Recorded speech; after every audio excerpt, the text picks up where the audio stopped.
Hello, you're welcome. You're welcome onto my channel today, and it gives me great joy to observe you are viewing this video. I am Dr. Olayinka Kwale. I am a sociologist. I'm a lecturer in the university. On this channel, I do a number of stuff, but all the stuff I do on this channel, you can easily cluster them into four: sociology, research, relationship, and migration. So this video today is within the confine of research. Meanwhile, have you subscribed to this channel? If not, what are you waiting for? Kindly go ahead and tap the subscribe button on your screen right now. Click the subscribe button on your screen right now and subscribe to this channel for wonderful regular content. If you have subscribed previously, thank you very much for staying tuned. Today, I want to talk about research ethics or ethics in research. Research ethics or ethics in research. This is a very important area that you must be familiar with in research. If you don't know about ethics, or if your research violates ethical principles, is equal to 0. Even if it violates only one of the ethical procedures or protocols, is equal to 0. So all researches have ethical procedures that they must follow. And this is why I'm talking about this. In fact, there are many research awarding bodies, the certificate awarding bodies, that will never even award their certificate to you or fund your research if you do not have strong ethical protocols. So I will tell you about ethics in research today, or research ethics. So view this video to the end, because we must conduct research actually, because human beings in society confront different problems that we need to find answers. And in finding these answers, we conduct researches. So these researches must follow ethical procedures. Even it doesn't matter how urgent or how important the research is. So it must follow ethical procedures. Remember the time of Ebola outbreak? Remember the time of coronavirus pandemic, COVID-19? Remember the issue of cancers, malaria, even poverty, HIV/AIDS, gender-based violence, unemployment, drug abuse or substance abuse, many problems, medical and non-medical. Actually, so we have to avoid abuse of processes, subjects, society, people, to have useful answers to research, to prevent fraud and abuse in research, to protect humanity. So this is why we have ethical protocols, ethical standards, ethical principles, considerations in research. So researchers must follow laid down rules and procedures for their research findings and processes to be acceptable as contributing to knowledge. Researchers must follow laid down principles and procedures to be accepted ultimately through the process, and for their findings to be acceptable. So research ethics try to manage and prevent risk to everybody in the research ecosystem. For example, you have researchers themselves, you have research participants, you have subjects, you have the societies at large. Everybody within this ecosystem must be protected, and research must be ethical. And there are different ethical bodies. There are bodies making sure that researchers follow ethical principles. It depends on the country you are, it depends on your university, it depends on your institution. But I'm sure there are bodies making sure people have ethical standards, that they adhere to ethical principle. There are different bodies in this. You need to find out, because ultimately, even when you want to publish your research findings, they will request for your ethical clearance or ethical certificate. Or if you write a proposal for funding, they will request that you provide ethical certificate.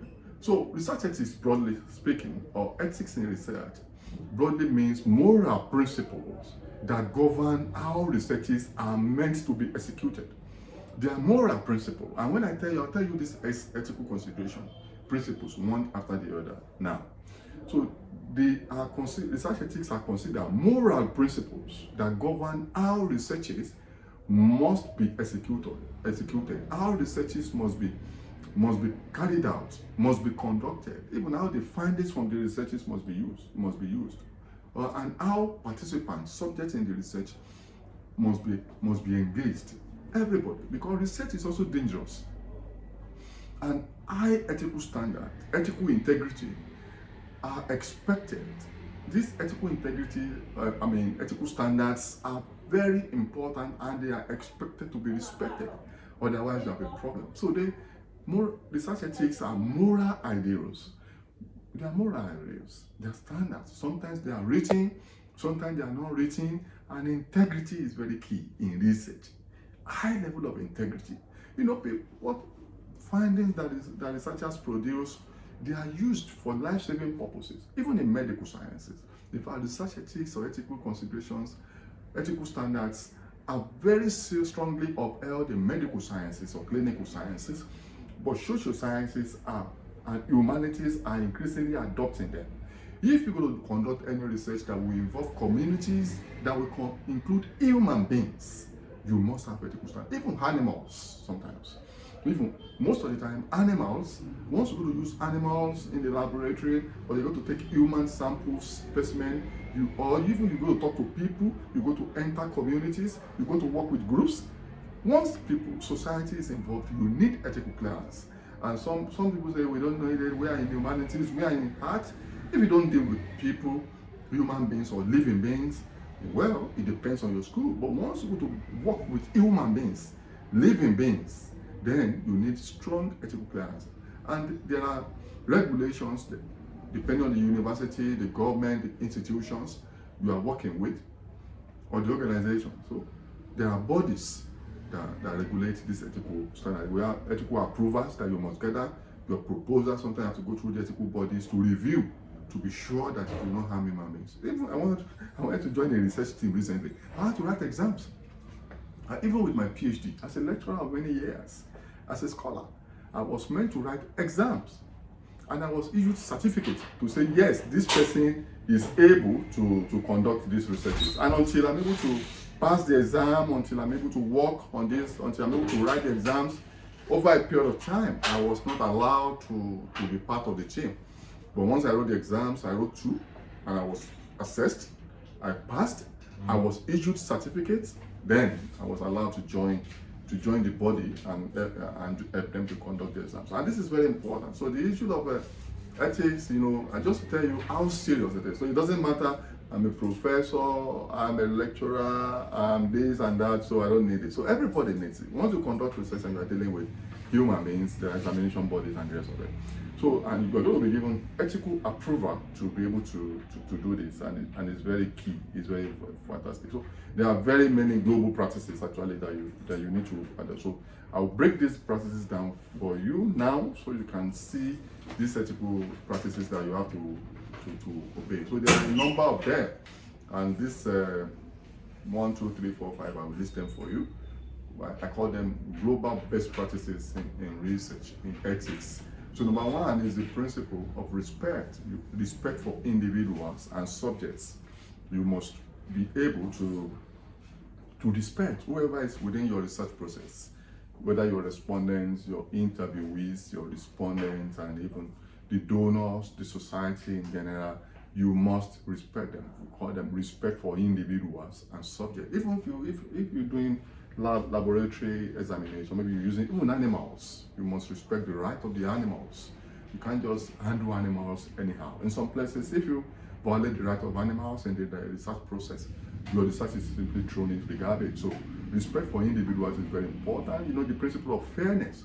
You must be fair to everybody in your research ecosystem. You must be fair. Pay your research assistants well, and be fair to everybody that is involved. If you abuse anybody in the course of your research, it's equal to 0. Then there's also the best interest principle. So the research must be in the best interest of the participants, the society, even you. Research ethics also protect the researcher. No research is worthy or is worth your life or your welfare. So best interest principle, everybody involved in the research process, even those that will consume the finding of your research, you must consider their best interest. There's also the principle of anonymity. Anonymity means your respondent or your research subject must be anonymous. You know, the funders, most of them will want to be named to be sure that they have funded your work, but your research participants, you know, must be anonymous. You must not use name or any personal identifier. Anything you're going to use that will because you can endanger them depending on how sensitive your research is. So anonymity is very important. We don't expect that you show the faces of people in the pictures. As much as I want to see the pictorial evidence, we also want to be sure that you are protecting the identity of people. If you use picture, you have to blot the eyes so that people don't recognize them. Don't use names or locations, any personal identifier that can put them into jeopardy. Then you must get informed consent. You must explain the reasons for the research. You must explain the purpose of the research. And most of the time, we expect that people sign what we call informed consent form. That do you agree to be part of this research? And they must indicate that they agree to be part of it. And they must also sign. Sometimes you must also capture the voice on tape to be sure, because they might ask you, where are the informed consent forms? Are you sure these people participated? They sign, they thumbprint the date, and you capture it on tape so that you know that you've not abused anybody, and people willingly participate. Because some researches are very dangerous, that if they don't willingly participate, it might endanger them. So we expect that you tell them the elements of the what you want to do. Then there is the principle of beneficence. Beneficence means to what extent will the research benefit the society and the participants, and even you. What is the benefit of the research to mankind? Look at during COVID-19. Many laboratory experiments, many social experiments, I was involved in so many of them. Eventually, we were able to overcome COVID-19. It's because of researches. So researches that time, quite a lot of them benefited mankind. That's why we are still alive. If there were no researches at that point in time, probably there would have been end to human life now, to humanity at this time. So of what benefit would the research be beneficent? There is the principle of non-malfeasance. Ethical principle of non-malfeasance. That means the principle of do no harm. Nobody must be harmed during your research. There must be no pain, no killing, no deprivation, no harm, no malfeasance. Everybody must be fine. There must be no harm to your subjects, to participants, or to people. The principle of non-coercion. You must not coerce anybody to be part of it. People should participate. After you've informed them, they must really participate. You must not force anybody. No coercion. And that is very important. And right of withdrawal, that's another principle. People must be free to withdraw at any point in time. We cannot say, okay, you have started, you cannot withdraw again. After all, you've started this thing, you must finish. No, people have the right to withdraw. Then there's the principle of non-inducement. You must not induce anybody. People must be free to participate, and you must not lure them. Maybe you pay them. That's why the issue of paying people to participate in research or giving them food and refreshment. This is still very tricky, it's still controversial. Some people say, well, you are using people's time to participate in your research, you must pay them. It's still, yeah, some countries are not paying for people's time, but it's still it depends on the country and the institution you have. So people must not be induced, people must participate by their own free will. And you must be transparent. All you are doing must be open. If they ask you 20 years time, you're able to provide evidence of what you have done. Transparency and then accountability. You must give account of the fund you are using, the process of your research. For it to be valid and reliable and acceptable, you must be able to give accountability. People must be able to ask you questions 10, 20 years down the line, and you answer it. Then plagiarism. Wow, this is very important now. Plagiarism is not acceptable in research. Plagiarism means using other people's work without giving them credit. Whether you are doing literature review, you are writing your proposals, you are doing all you do, even your processes, you must be able to give credit to the owners of works that you are using. Give citations and getting copyright issues sorted and the rest of them. So plagiarism is academic crime, using other people's work, intellectual property, ideas, writings, without giving them credit, without citing them. This plagiarism, we call it in scholarship and the academy, and it's not acceptable. So plagiarism, there must be no plagiarism. It's an ethical principle in all your research processes. Credits must be given, and people must be given credit for their work. I hope you enjoyed this video. Kindly go ahead and subscribe to the channel and tell others. Until I see you in my next video. Bye for now.